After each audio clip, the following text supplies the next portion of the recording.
Jason and Lisa thought they had found their dream home, a beautiful Victorian house at an unbelievable price. Too good to be true? Maybe. But sometimes, the worst things don't come with a warning. The house was old, filled with creaking floorboards and dust-covered furniture. As they settled in, they found the charm of the place endearing until the day they discovered the hidden door. It was Jason who found it, tucked behind an old bookshelf in the upstairs hallway. A wooden door, small and unassuming, except for the deep scratch marks along its surface. There was no handle, only a keyhole, as if someone had deliberately sealed it shut. "That's weird," Lisa said, shifting uncomfortably.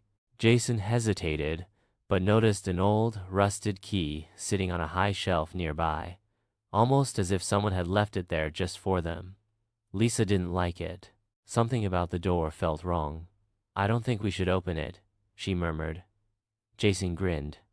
"Come on, what's the worst that could happen?" The moment the key turned in the lock, a loud click echoed through the house, followed by a long, painful creak as the door slowly swung open. Inside was a small bedroom, untouched by time. A twin bed with moth-eaten sheets, a wooden rocking chair facing the wall, and a dust-covered nightstand. Everything was coated in grime, but there was no denying it. This room had been lived in, and then it had been abandoned. Lisa shivered. "Let's close it back up."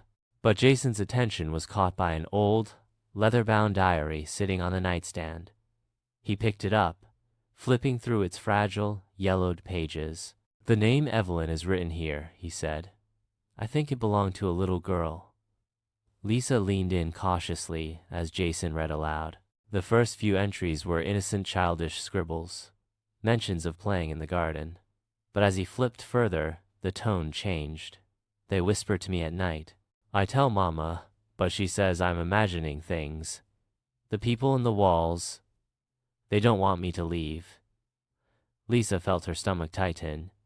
"Jason, put that down." Before he could respond, a faint scratching sound came from inside the walls. Slow, deliberate. Jason froze, eyes darting toward the sound. What the hell was that? Lisa backed away. "I told you we shouldn't have opened it." That night, Lisa had trouble sleeping. The air in the house felt heavy, suffocating. Jason dismissed it as exhaustion, but she knew something had changed. The house felt awake. She stirred in her sleep, feeling something shift under the blankets. "Half asleep," she mumbled. "Jason, stop." A tired voice answered from the other side of the bed. "What?" Her eyes shot open. Jason was nowhere near her. She barely had time to react before the blanket was yanked violently off the bed. Her scream filled the room. When she turned on the light, Jason was gone.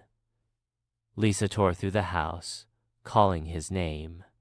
Every room was empty. Then she noticed something. The door to the forgotten room was open again. Her hands trembled as she stepped inside. The diary lay open on the bed, a new entry written in fresh ink. "I hear them in the walls. They say I can never leave. But maybe they'll take someone else instead."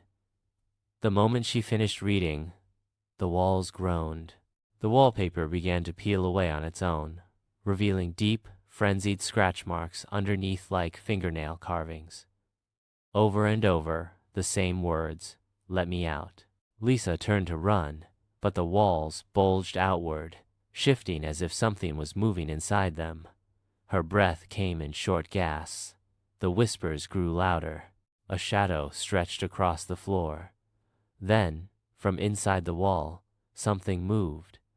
A pale, skeletal hand burst through the plaster, fingers clawing for her. A voice, distorted and wrong, whispered her name. She ran. By the time morning came, everything was normal. The house was quiet. The forgotten room was sealed shut, as if it had never been opened. The bookshelf was back in place. But Jason was gone. No trace of him. No clothes. No ID. No sign he had ever lived there. The police searched, neighbors questioned, but there was nothing. Lisa sat in the hallway, staring at the wall where the door once was, tears streaking her face. As her hand trembled over the smooth surface, she hesitated. Then, finally, she pressed her palm against it.